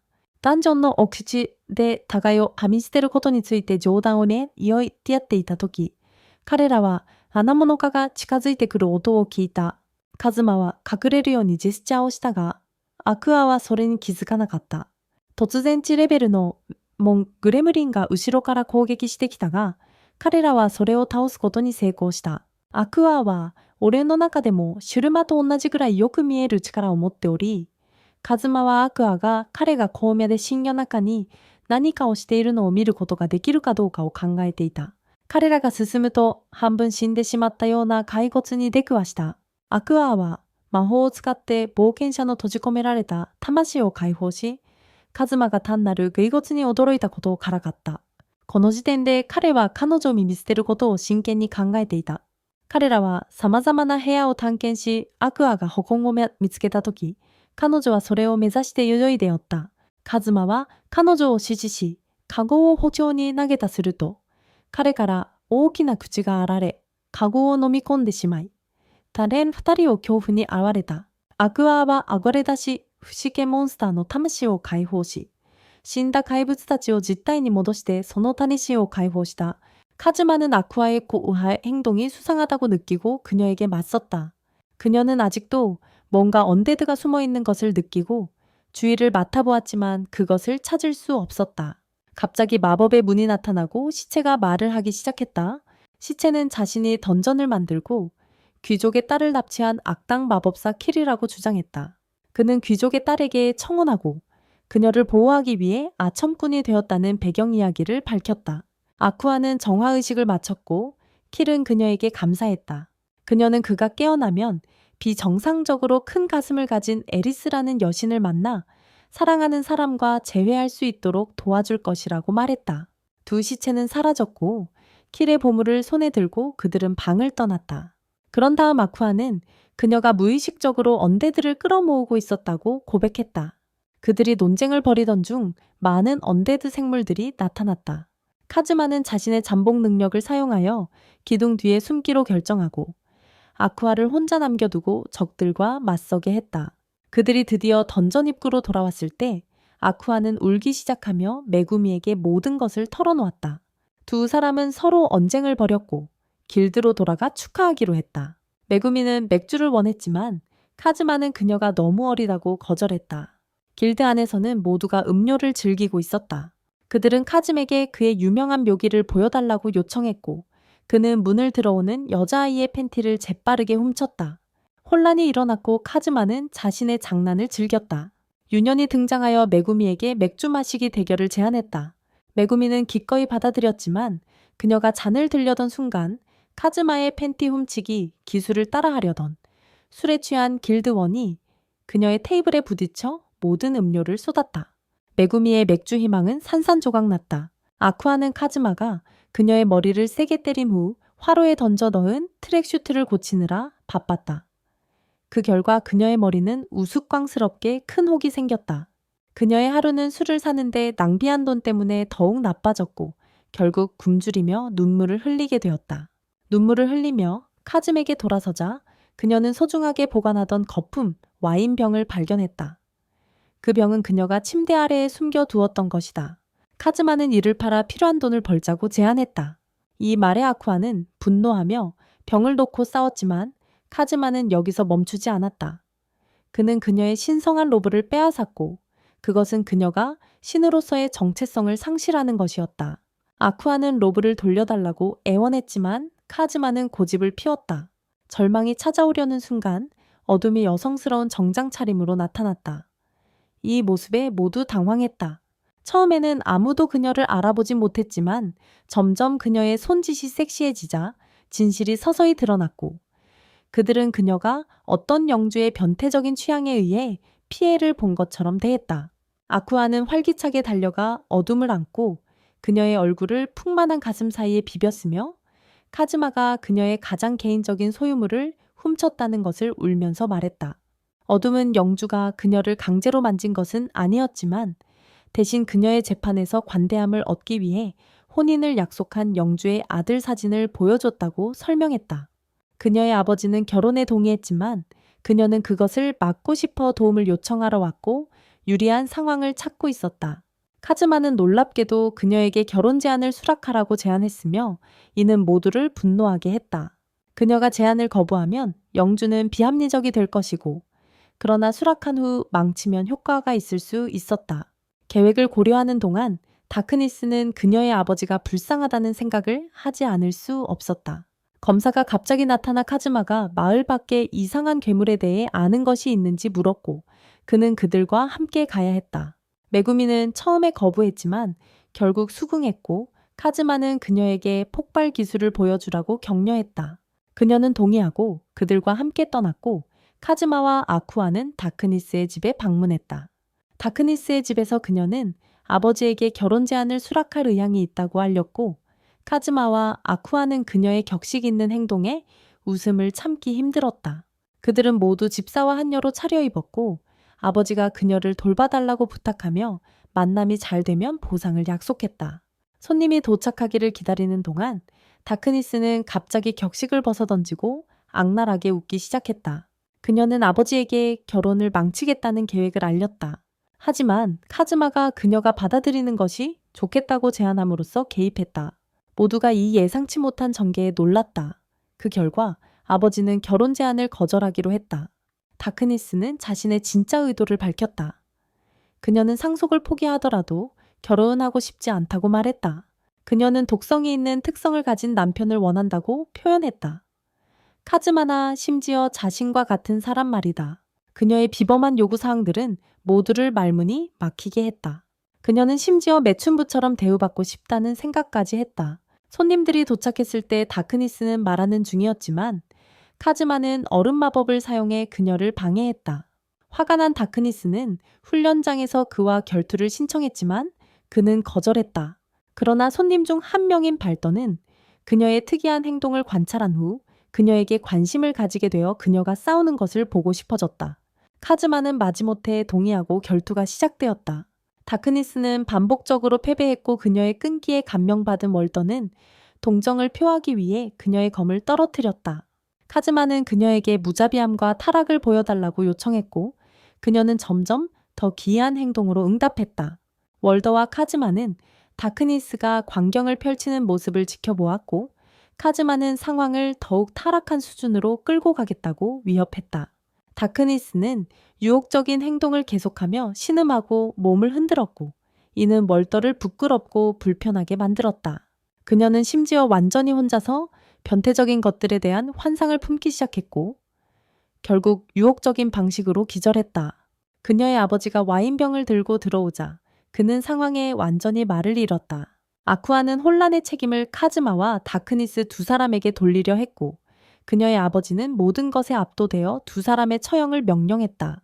그녀의 아버지는 다크니스가 소파에 누워있는 동안 그들과 대화를 계속했다. 월더는 그녀의 아버지에게 카즈마가 아니었더라면 자신이 그녀와 결혼했을 것이라고 알렸다. 카즈마는 그를 만나려 했지만 아쿠아가 그를 제지했다. 그런 다음 그의 아버지는 카즈에게 딸을 잘 돌봐달라고 부탁했다. 다크니스가 깨어나자 그녀는 장난스럽게 카즈마의 아이를 가졌다고 거짓말을 했다. 이는 초절정 청순 남성을 가진 카즈에게 신경을 건드리는 결과를 초래했다. 왈더는 충격을 받고 아버지를 만나겠다며 떠났다. 아쿠아는 믿기지 않는다는 표정으로 소식을 퍼뜨리고 싶어 했고 그의 아버지는 첫 손자가 생길 것이라는 전망에 기쁨의 눈물을 흘렸다. 카즈마가 상황을 설명하려 시도했지만 검사가 도착해 그를 찾았다. 혼란은 아직 끝나지 않았다. 검사는 카즈에게 도시에서 최근 발생한 몬스터 사건들에 대해 추궁했지만 메구미와 다크니스는 개와 고양이가 개그쇼에 참석한 것처럼 당황스러워했다. 그러나 카즈마는 아쿠아에게 조언을 구하기로 결정했고 그는 아쿠아가 케이를 순화시키기 위해 사용한 보호 원형이 사실상 몬스터와 도시 사이의 매개체 역할을 했다는 것을 알게 되었다. 그는 분노가 치밀어 오르며 아쿠아의 머리를 주먹으로 내리쳤고 그 결과 아쿠아의 머리는 만화 캐릭터처럼 우스꽝스럽게 커졌다. 던전 입구에 도착하자 그들은 이 작은 마스크를 쓴 하수인들에게 맞이받았다. 그 작은 생물 중 하나가 아쿠아의 다리에 달라붙었지만 따뜻한 포옹 대신 독립기념일의 불꽃놀이처럼 폭발했다. 이상하게도 다크니스는 여유롭게 공원에서 데이지가 가득한 산책을 하고 있는 듯이 침착하게 앞으로 나아갔다. 아쿠아와 메구미는 그대로 머물기로 결정하고 카즈마와 다크니스만이 그들의 지하 모험을 시작하게 되었다. 다크니스의 행동을 관찰하면서 아쿠아는 다소 음란한 생각에 빠져들었고 그녀는 변태의 여신이라는 영계로운 칭호를 얻게 되었다. 던전 안에서 그들은 각각 팝콘 알갱이보다 작은 폭발하는 하수인들을 만났지만 다크니스는 기쁘게도 그녀의 검으로 그것들을 찢어버렸다. 카즈마는 긴장하며 아쿠아의 정화의 원을 지켰고 그 원은 다이어트 대회에서 마지막 조각의 초콜릿 케이크처럼 소중했다. 그는 그것이 그의 숲의 전단에 또 다른 관역을 만들어낼 것임을 알고 있었다. 킬의 소굴에 도착하자 그들은 폭발하는 인형을 만드는 가면 쓴 남자를 발견했다. 가면 쓴 남자는 자신을 반이라 소개하며 악마왕의 부하이자 지옥의 공작이라고 말했다. 카즈마는 전술적 후퇴를 고민했지만 다크니스는 반짝이는 갑옷을 입은 기사처럼 반짝이는 부분은 제외하고 반일에게 정면으로 맞서겠다고 고집했다. 그녀는 악마왕을 능가한다고 주장하는 상대에게 도전하는 대담함으로 그를 도전했다. 바니르는 인간들로부터 어두운 감정인 어둠을 수확하는 그의 거대한 계획에 대해 털어놓았다. 그는 이러한 감정을 만드는 것을 즐겼고 모험가들을 혼란에 빠뜨릴 던전을 만든 후 세상을 떠나고 싶어 했다. 이 미로의 끝에 있는 상자 안에는 당신은 패배했습니다. 라는 메시지가 있을 것이다. 그의 목표는 이 세계의 광대처럼 그들을 농락하는 것이었고 그는 이 기이한 던전 프로젝트를 위해 돈을 모아왔다.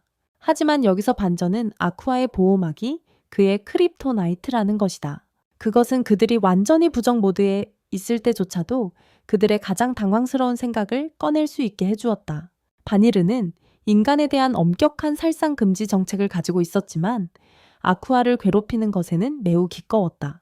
다크니스는 그걸 참을 수 없어서 공격을 감행했고 카즈마와 다크니스는 어리둥절한 눈빛을 교환했다. 여러 번 공격했음에도 불구하고 다크니스는 한 방도 제대로 날리지 못했다. 카즈마가 교묘한 작전을 시도했을 때 그는 넘어져서 실수로 바니르를 끌어안게 되었다. 이 예상치 못한 상황 덕분에 다크니스가 공격할 기회를 얻었지만 바니르는 빠르게 마법을 써서 점토로 변했다. 그들이 쇼가 끝났다고 생각했을 때 바니르의 가면이 다크니스의 얼굴에 붙어 그녀를 조종하려 했다. 다크니스가 저항하자 바니르는 그녀의 결단력에 깊은 인상을 받았다. 한편 카즈마는 방에 몰래 들어가 그들의 대화를 엿듣고 원을 삭제했다. 하지만 어찌된 일인지 다크니스는 바니르가 그녀에게 가하는 고통에 흥분하는 것 같았다. 카즈마가 방에서 나오자 다크니스는 그에게 칼을 겨누었지만 여전히 바니르의 정신적 지배와 싸우고 있었다. 바니르는 인형놀이에 지쳐서 다시는 시작하지 않았으면 좋겠다고 생각했다. 그들이 방을 나서 아쿠아가 다크니스를 정화하고 바니르를 물리치기 위해 떠날 때 그는 카즘에게 경고했다. 다크니스는 심각한 고통을 겪게 될 것이라고. 그의 놀라움과는 달리 다크니스는 그 상황을 즐기는 것처럼 보였다. 완벽하게 그녀를 제어한 바니르는 앞으로 한 걸음 나아갔다. 밖에서 바니르는 아쿠아와 상상할 수 없는 고통을 약속하며 맞섰다. 그녀는 카즘에게 도움을 요청했고 카즈마는 여전히 용감히 싸우고 있는 다크니스에게 조롱하며 상황을 뒤집기로 결심했다. 카즈마가 봉인 마법을 준비하는 동안 다크니스는 자신의 숨겨진 카드를 드러냈다. 그녀는 바니르에게 게임을 도전하며 이기면 완전히 터무니없는 것을 제공하겠다고 했다. 이는 바니르의 호기심을 자극했다. 드디어 다크니스는 주사위를 던질 준비가 되었다. 그녀는 마스크에 공격을 감행하며 크리스마스 트리처럼 밝히려 했지만 전혀 움직이지 않았다. 다크니스는 전환에 아쿠아에게 전력을 다해 공격하라고 요청했다. 그것이 효과가 없자 그녀는 메구미를 소환해 폭발 마법을 사용하게 했다.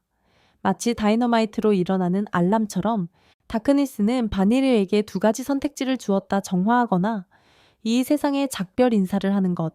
그들은 놀랍게도 바니르가 어둠의 경험을 충분히 한 뒤 후자를 선택했다. 카즈마는 메구미에게 신호를 주었고 검사도 매의 눈으로 지켜보며 메구미가 이 우주에서 가장 거대한 폭발을 일으키는 것을 목격했다. 그 폭발은 카즈메에 대한 모든 의혹을 씻어주었고 그는 마귀의 고위 인사를 처치한 것에 대해 마을로부터 감사 편지를 받았다. 다크니스는 부상을 입었지만 무너지지는 않았고 그녀의 오래된 갑옷은 연기로 사라져 새로운 갑옷을 받았다. 그녀는 꽤 심하게 다쳤지만 아쿠아의 치유 마법 덕분에 구출되었다. 모두가 형식을 벗어나 다크니스를 본명으로 부르기로 결정했고 그로 인해 그녀는 얼굴이 새빨개졌다. 카즈마의 빚은 모두 청산되었고 그는 멋지게 4,000펀만 헤리스를 손에 넣게 되었다. 새로 얻은 부에 압도된 카즈마는 아이처럼 사탕 가게에서 축하하며 우스꽝스러운 춤을 추었다. 보상을 받은 후 그들의 보급품이 마법처럼 다시 나타났고 그들은 놀라운 깨달음을 얻었다. 그들의 친구이자 액세서리 가게 주인인 와즈는 악마왕과도 연관이 있었다. 그들은 마음을 무겁게 하고 소중한 친구 바니르가 사망했다는 사실을 전하기 위해 와즈를 방문하기로 결정했다. 그들이 알지 못했던 놀라운 사실이 그들을 기다리고 있었다. 와즈의 가게에 문을 열고 들어갔을 때 그들은 바니르의 유령이 아닌 살아있는 바니르 자신을 마주쳤다. 이 충격은 리히터 규모 푸포5구의 지진만큼 강력하게 그들에게 다가왔다. 이 만남은 어둠에게 바니르의 사망으로 보이는 사건에 연루되어 있었던 죄책감을 불러일으켰고 그녀는 매우 부끄러워졌다. 카즈마는 언제나처럼 위로하는 사람이었기에 그녀의 신경을 달래려고 노력했다. 폭발 직전까지 살아있었던 바니르의 귀환에 대해 호기심과 혼란스러움을 느낀 카즈마는 당연한 질문을 했다. 왜 바니르는 아직 살아있는 것일까? 바니르는 재생된 것이었다. 그의 마스크에 표시된 마크도가 이를 나타냈다. 와즈는 바니르가 사령관 역할에 지쳤으며 다른 세계에서 온 카즈마의 독특한 지위를 인정했다고 설명했다. 바니르는 그들의 세계관의 수출입이라는 유리한 사업 기회를 제안했다. 카즈마의 역할은 창조와 개발을 담당하는 것이었고 바니르는 제조와 유통을 관리하게 되었다. 이 사업의 첫 번째 제품은 그가 현재 기대고 있는 코타츠였다. 그들이 바니르를 코타츠에서 끌어내려는 시도는 우스꽝스러운 실수로 바뀌었다. 여전히 교활한 카즈마는 다크니스의 목에 냉기 숨결을 사용하여 그녀가 누군가를 긁고 있는 임신한 고양이처럼 행동하게 만들었다. 메구민기 담요를 들어 올리려 할 때 그는 드레인 타츠를 사용해 그녀에게 두통을 주었다. 이 모든 것은 바니르와 다른 강력한 적들을 물리친 사람을 과소평가하지 말라는 경고의 블러핑이었다. 소파 뒤에 숨어있던 아쿠라는 카즈마의 악랄한 장난을 경이로움과 두려움이 섞인 시선으로 관찰했다. 갑자기 그녀는 급히 화장실을 가고 싶어졌고 다른 이들에게 그녀를 들어달라고 요청하며 일시적인 휴전을 선언했다. 웃긴 반전으로 그들은 결국 아쿠라와 코타츠를 함께 들어서 창문 밖으로 던져버렸다. 기이한 만남을 뒤로하고 카즈마는 친구들을 데리고 대장간으로 가서 그들에게 카타나를 보여주고 싶어 했다. 놀랍게도 어떤 애니메이션에도 카타나가 등장하지 않았다. 오래된 대장장이에게 단련 기술을 배우고 있던 대장장이가 카즈에게 인상 깊은 완전한 갑옷을 선물했다. 그가 갑옷을 입으려 하자 친구들은 그에게 검을 들고 포즈를 취하라고 재촉했다. 하지만 그는 한치도 움직일 수 없었다. 영웅적으로 퇴장하려는 그의 시도는 웃긴 상황으로 이어져 모두를 배꼽 잡게 만들었다. 후에 길드에서 식사를 하던 메구미는 카즈마의 짧은 카타나를 놀리며 아시아에라는 표현을 사용했고 카즈마는 춘춘마루라는 이름의 실망감을 감추지 못했다. 그는 만약 악마왕을 물리친다면 이 이상한 무기와 영원히 연관될까 걱정했고 자신의 영웅적인 유산이 영원히 더럽혀질까 두려워했다. 그들의 다음 퀘스트는 도마뱀 달리기 무리를 처치하는 것이었지만 언제나처럼 아쿠아가 이를 망쳐서 도마뱀 달리기 대군의 주목을 받게 되었다. 그들의 공영을 아쿠아 탓으로 돌리며 파티는 상황을 처리하려고 애쓰는 가운데 혼란스러웠다. 메구민이 타석에 올랐지만 금세 기력을 잃고 밟히며 쓰러졌고 다크니스도 발밑에서 곤란을 겪었다. 혼란 속에서 카즈마는 도마뱀 왕을 저격했다. 그러나 여왕은 화살을 피하고 공중에서 그에게 돌진했다. 여왕은 결국 죽었지만 카즈마를 들이받아 목을 부러뜨리고 의식을 잃게 만들었다. 이상한 무의식 상태에서 카즈마는 아쿠아의 특이한 동생을 만나 그가 친구들이 그의 부러진 몸을 치료하는 모습을 알게 되었다. 치료가 끝난 후 그들은 그를 다시 살아있는 세상으로 돌아오라고 격려했다. 하지만 카즈마는 다른 생각을 했다. 그는 젊은 계열 동생과 나이 많은 계열 동생이 있는 남자로 다시 태어나고 싶다는 소망을 표현하며 에리스에 대한 새로운 감정을 암시했다. 그러나 메구민의 특이한 행동이 그를 현실로 돌려놓았고 그는 급하게 에리스에게 문을 열어달라고 요청했다. 눈물을 흘리며 다크니스와 메구민이 카즘에게 작별 인사를 했고 아쿠아는 평소처럼 그에게 질문하지 말라고 말했다. 카즈마가 저택으로 돌아와 목욕을 하자 이번엔 또 다른 기괴한 놀람이 그를 기다리고 있었다. 배에 쓰여진 메시지는 그를 충격과 웃음 사이에서 비명을 지르게 했고 성검 엑스칼리버는 재미있게도 그의 사타구니를 가리키고 있었다. 카즈마와 아쿠아의 갑작스러운 예의, 바른 태도 변화는 펠린이 왈츠를 추려고 하는 것처럼 보였고 그것은 즐겁지만 약간 불안하게 느껴졌다. 메구미는 긴장한 상태에서 카즘에게 써준 수치스러운 배 메시지에 대해 사과하지 않을 수 없었다. 하지만 오호 카즈마의 갑작스러운 친절함. 그건 개가 고양이처럼 멍멍 소리를 내는 것처럼 이상했고 그것은 메구미의 등뼈를 더 떨리게 만들었다. 그녀는 그가 정상으로 돌아오기를 청했지만 그는 지나치게 예의 바른 태도를 고수했다. 그리고 그 위에 이 기괴한 케이크에 체리를 언뜻 다크니스는 카즈마가 자신을 상대로 꾸민 악랄한 복수 계획에 대해 말하기 시작했다.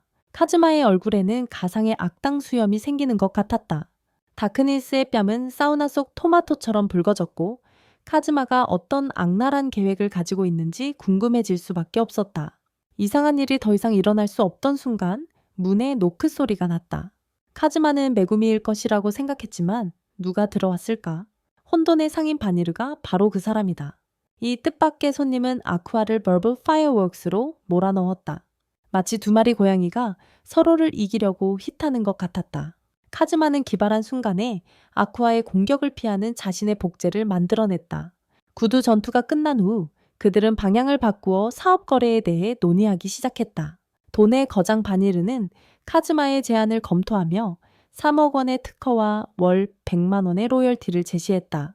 아쿠아와 다크니스는 눈에 달러 기호가 떠오르며 협상 파티에 참여할 수밖에 없었다. 춤추는 코끼리처럼 우아한 바니르는 카즈에게 고민할 시간을 주었다. 한편 용감한 영혼 메구미는 그들의 영웅 정신을 불러일으키려 했다. 하지만 그것은 다람쥐에게 미적분을 가르치려는 것과 같았다. 그녀의 말은 무관심 속에 사라졌다. 반면 다크니스는 카즈마가 매 순간 얼마나 비열해질 수 있을지를 계산하고 있었다. 결국 그들은 아르켄레샤 온천으로의 여행을 결정했고 카즈마와 아쿠라는 기꺼이 동참했다. 그들은 가방을 챙기고 다크니스와 메구미를 기다리며 기대에 부풀었다. 온천 여행에 대해 바니르를 방문했을 때 그는 위즈를 데려가라고 제안했다. 하지만 여기서 결정적인 순간이 있었으니 위즈는 백투 더 퓨처의 마티 맥플라이처럼 사라지기 시작했다. 그리고 카즈마는 무엇을 했을까? 그는 장난스럽게 다크니스를 목덜미를 잡고 저녁 준비가 된 닭처럼 보이게 하며 그의 소모된 힘으로 위즈를 되살리려 했다. 다크니스가 정신을 차리자 카즈마가 생일 파티에 피냐타처럼 맞고 있는 것을 보았다. 그들은 마차에 앉아 가위바위, 보로이를 해결하기로 결정했다. 하지만 카즈마는 마치 프로가위, 바위보 챔피언처럼 승리에 대한 초자연적인 연결고리를 가진 것처럼 보였다. 아쿠아의 좌절감은 폭풍처럼 끌어올랐고 그녀와 카즈마 사이에 대결이 벌어졌다. 그 그룹의 나머지는 아쿠아가 뒷자리에 앉아 분노하는 모습을 보며 검투사 경기를 지켜보는 관중처럼 놀라워했다. 여행이 계속되면서 몇몇 괴물들이 다크니스의 갑옷 속 금속에 끌려 들어왔다. 팀은 즉시 행동에 나섰고 다크니스는 카이트호크와 맞섰다. 고용된 모험가들은 그녀의 용기를 응원했지만 카즈마는 웃음을 참느라 애를 먹었다. 모험가 중 한 명이 호크에게 마법을 사용했지만 다크니스는 이상하게도 고통을 즐기는 듯했다. 카즈마는 그들의 다소 독특한 십자군 행동에 대해 모험가들에게 사과해야 했다. 스릴 넘치는 속도 게임이 시작되었고 경쟁자들은 장애물에 전력 질주하며 마지막 순간에만 피하여 용기를 보여주고 있었다. 어둠은 위험에 처하는 것을 열렬히 좋아하며 빠르게 날아오는 매들이 자신을 아슬아슬하게 지나칠 순간을 기다리고 있었다. 마지막 순간에 그들이 자신 위를 날아갈 때 그녀는 아쿠아의 축복, 마법으로 더욱 강해진 장난스러운 감각을 느낄 수 있었다. 다른 모험가들이 매들을 막으려고 애쓰는 동안 카즈마는 근처에 동굴이 있는지 물었다. 네구미와 아쿠아는 마차에 타기로 했고 어둠은 다소 특이한 요청을 하며 카즈에게 자신을 로프에 묶어 끌어달라고 했다. 사실상 그녀의 모든 뼈를 부러뜨리려는 시도였다. 그녀도 모르는 사이 매들 무리가 그녀에게 irresistibly 이끌리고 있었다. 다른 마차들이 도망치는 동안 그들의 마차는 동굴 쪽으로 계속 나아갔고 어둠은 자신이 겪고 있는 고통에서 쾌감을 느꼈다.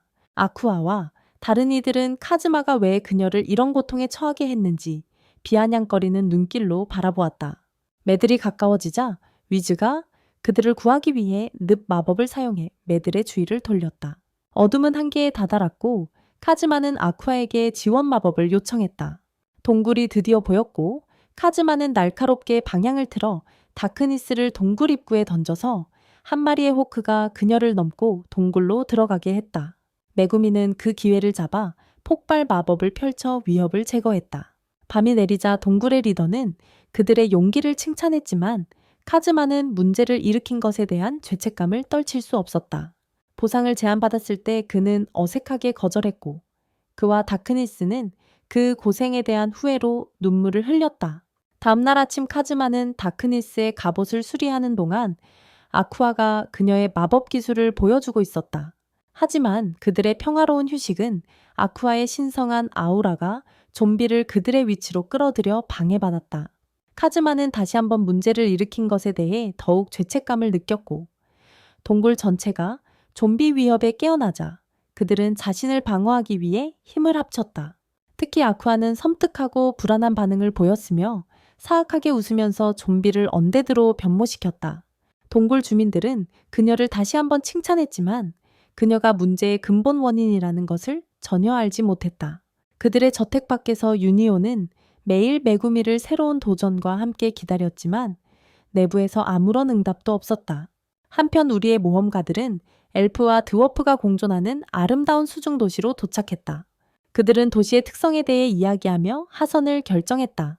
그들이 마차에서 내리자 아쿠아는 이 도시가 그녀가 축복한 신앙인 엑시스 교회의 본고장이라고 알렸다. 카즈마는 교회의 신자들 중 아쿠아와 같은 엉뚱한 사람들을 만날까 걱정했다. 몇몇 엑시스 교회 사제들이 그들에게 다가왔지만 그들은 아쿠아가 문제를 일으킬까 두려워 빠르게 도망쳐 여관에 방을 예약했다. 카즈마의 걱정은 현실이 되었고 아쿠아는 메구미와 다크니스와 함께 엑시스 교회를 방문하러 나섰다. 가는 길에 그들은 처음에는 카즈에게 다가온 한 여인을 만났지만 곧 독성적인 설교를 시작했다. 다크니스는 에리스의 펜던트를 보여주며 여인을 진정시키려 했지만 이로 인해 여인은 더욱 화가 나서 에리스를 경멸하며 침을 뱉었다.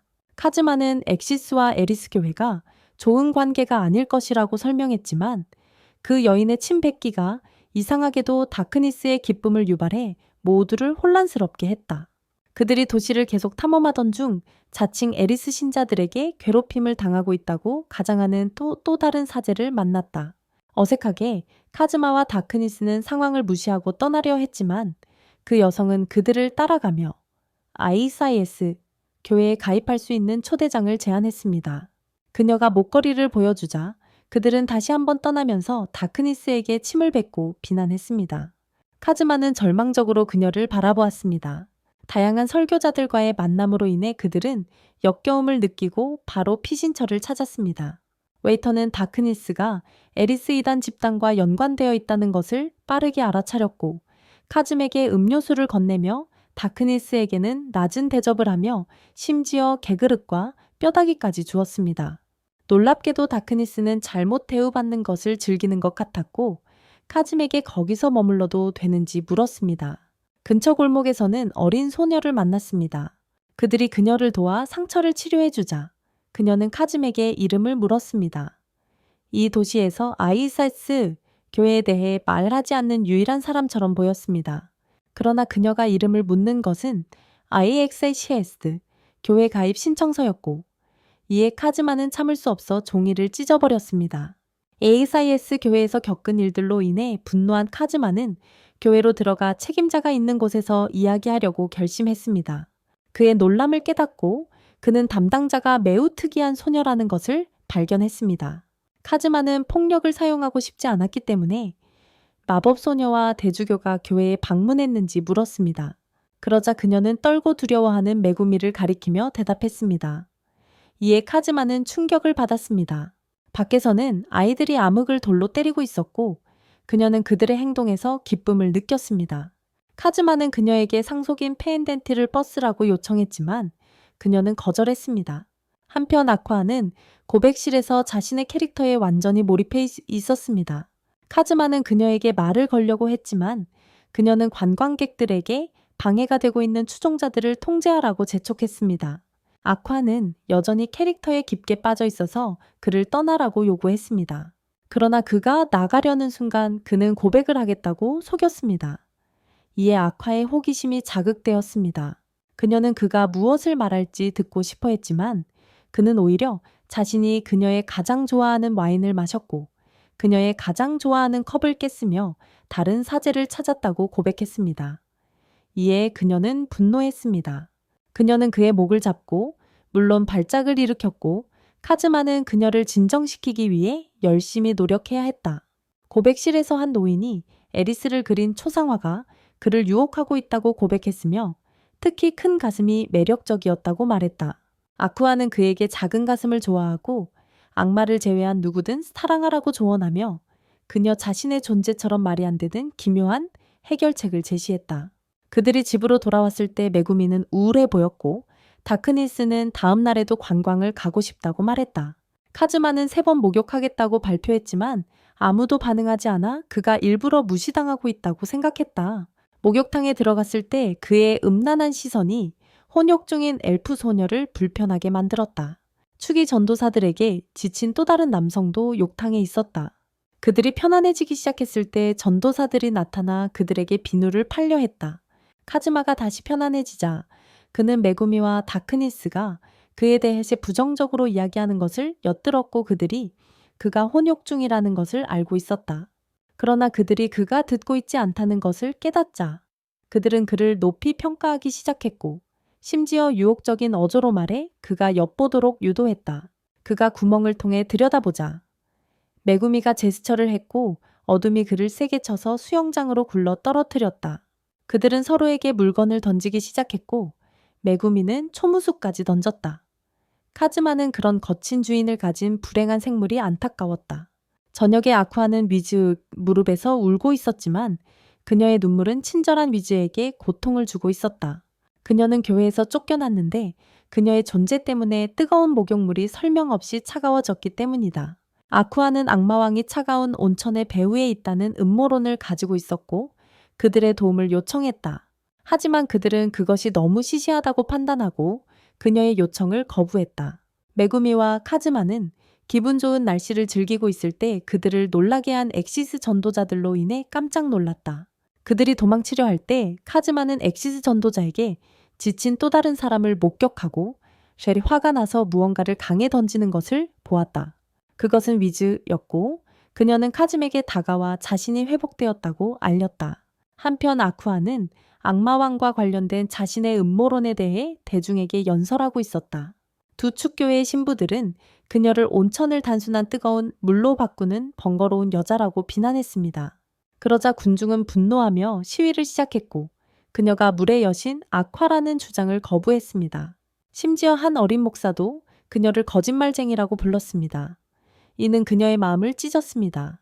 그날 밤 늦게 여관으로 돌아와서 그녀는 울면서 난리를 피우고 있었고 다른 사람들은 그녀를 위로하려고 노력했습니다.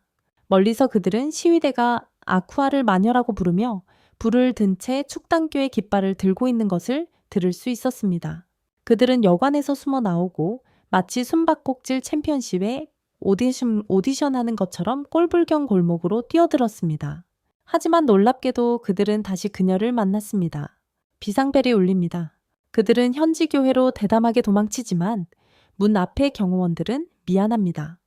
당신은 게스트리스트에 없네요 라고 말합니다.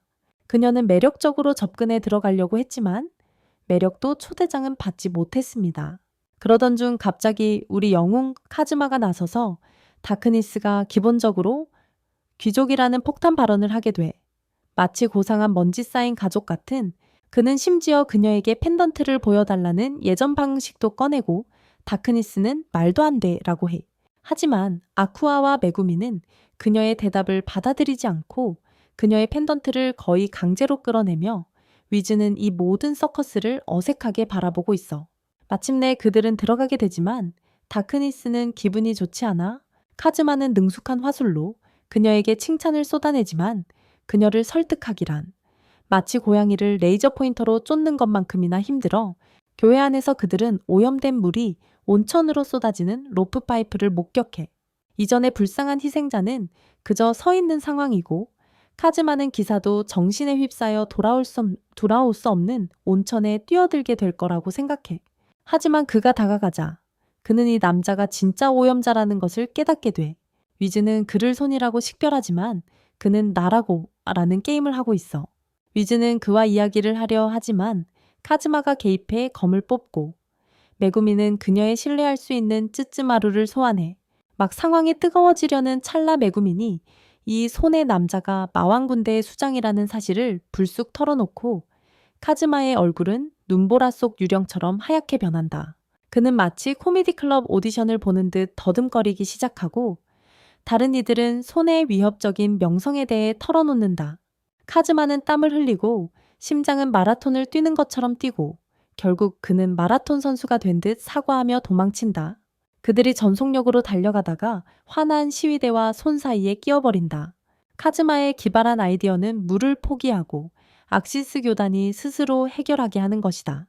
메구미는 이 계획에 동참하고 손에게 홀로 맞서기 위해 뛰어간다. 나머지 일행은 마지못해 그녀를 따라가고 곧 그들은 슬라임 괴물과 마주하게 된다.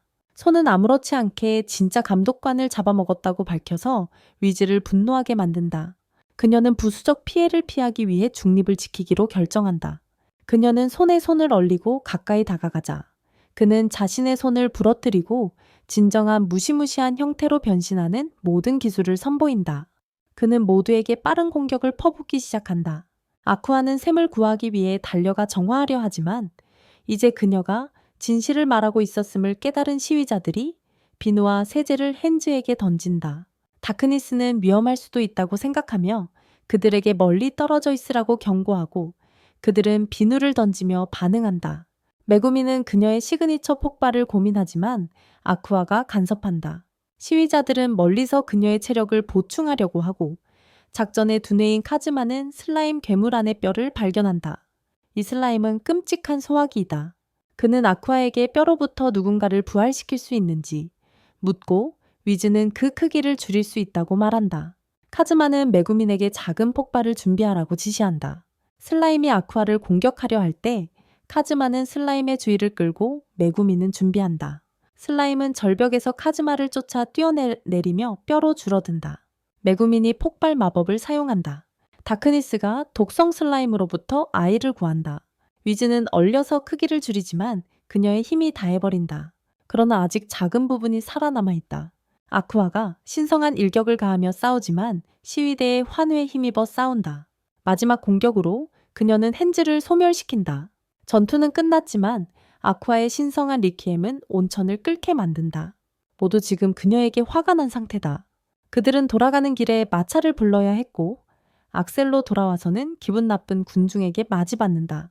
그런데 놀랍게도 윙키온이 저택에서 그들을 맞이하고 있으며 메구미는 이미 그녀와 결투를 벌이고 있다. 모든 것이 다시 정상으로 돌아갔어. 이것으로 카네스바 애니메이션 요약이 끝났어.